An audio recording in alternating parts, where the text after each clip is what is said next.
Hey everyone, just back in here today. I wanted to share some things with you again as I've been getting ready to really take off with this Life on Display project for this fall. I've been talking to a lot of people, and one of the things that tends to come up is when I first mention what I'm going to do, like my little elevator pitch speech, what is it I'm going to do? People are like, well, pregnancy centers already do that. And what pregnancy centers do is awesome. Like, it's amazing. It does so much good, and the help that they give is unsurpassed right now, I think. And they do provide ultrasounds. Most of them do provide ultrasounds to moms who are in a crisis pregnancy. So those are really good things. What I'm doing is quite a bit different. And after the person hears me out of, oh no, how I do something, what I'm planning to do differently, they're like, oh, because I still can't believe it, but this isn't being done in very many places. I did find a school that provides ultrasounds to a certain class. I think it was their juniors, in a local hospital that will set up the day, and they have like 4 moms come in so that they can see a baby in utero over like 4 different stages of the pregnancy. And so that's the first and only example I know of that is being done to do what I'm planning to do on a much larger scale. So anyway, so then after I give the rest of the story of what I'm going to do, then people like see it for why I'm so excited about it, why I'm asking for a lot of help to get this thing launched. I'm still in a lot of need. We're well short of our $50,000 goal for this first year to pay for the administrative costs, but I'm still moving forward. So if you're still considering it, please pray about it. Please take action on it if you can. Every little bit helps. But what I wanted to share today is, so maybe for somebody who doesn't see it for like its possibilities, why would somebody other than a pregnant woman in a crisis pregnancy need to see this? And it was worded to me by my mom, actually, so I'll give you credit, Mom.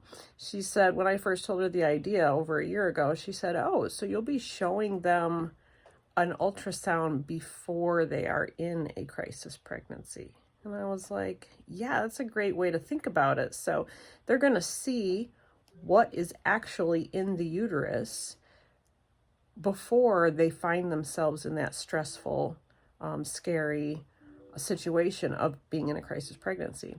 So I'm going into schools, especially for high school, especially for middle school. I would argue even elementary school.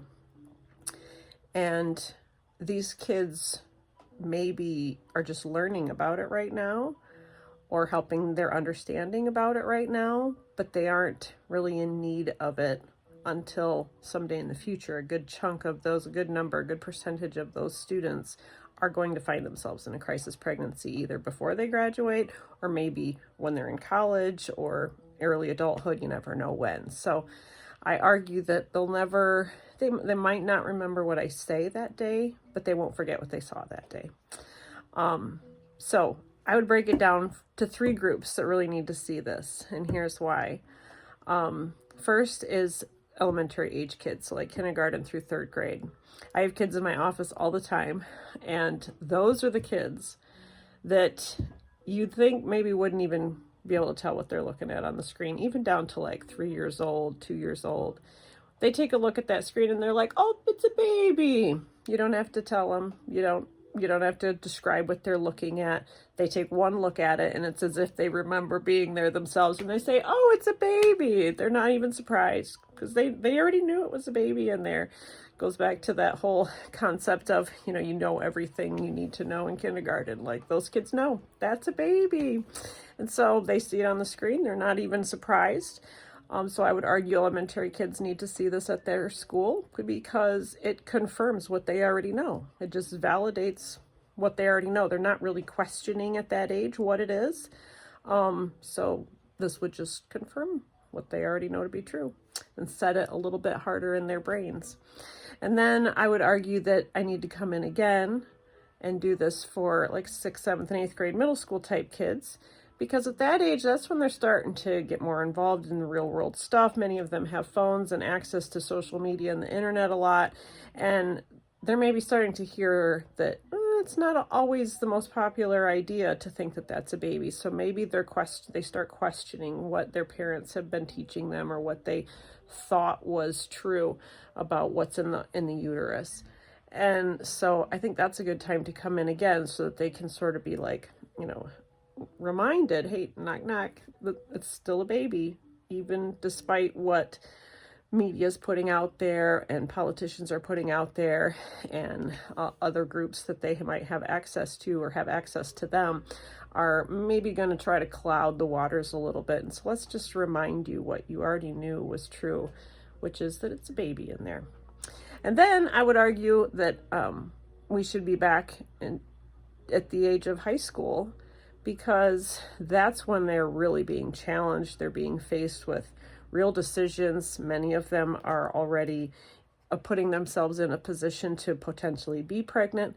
And so they're really bucking, they're rebelling even a little bit against what their parents have taught them to be true. They're trying to, find their independence and be out on their own, and really allowing current culture to change what they know to be true, and they're in a position to accept it.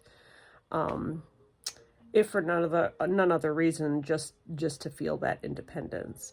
And so they need to see it a third time. Be like, well, you can believe what you want to believe. You can believe culture instead of the truth that you've known all your life. But this baby is still here, and it's still a baby. It still has arms and legs. It still has a heartbeat. It still reacts to movement.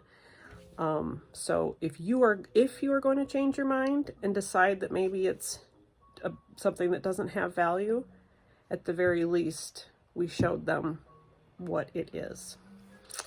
And so obviously we can't control what they're going to go on to choose to believe after that, but that's the 3 stages that I think the kids need to see this. And then obviously a 4th time when they're actually pregnant and in that situation, and maybe have a decision to think about. So that's just my little 2 cents about when I would have this come into a school that frequent, about 3 times every 12 years. Anyways, let me know any comments or ideas that you have, or what you think, or if you disagree. I'd love to hear in the comments on the post. But otherwise, I'll talk to you later. Bye.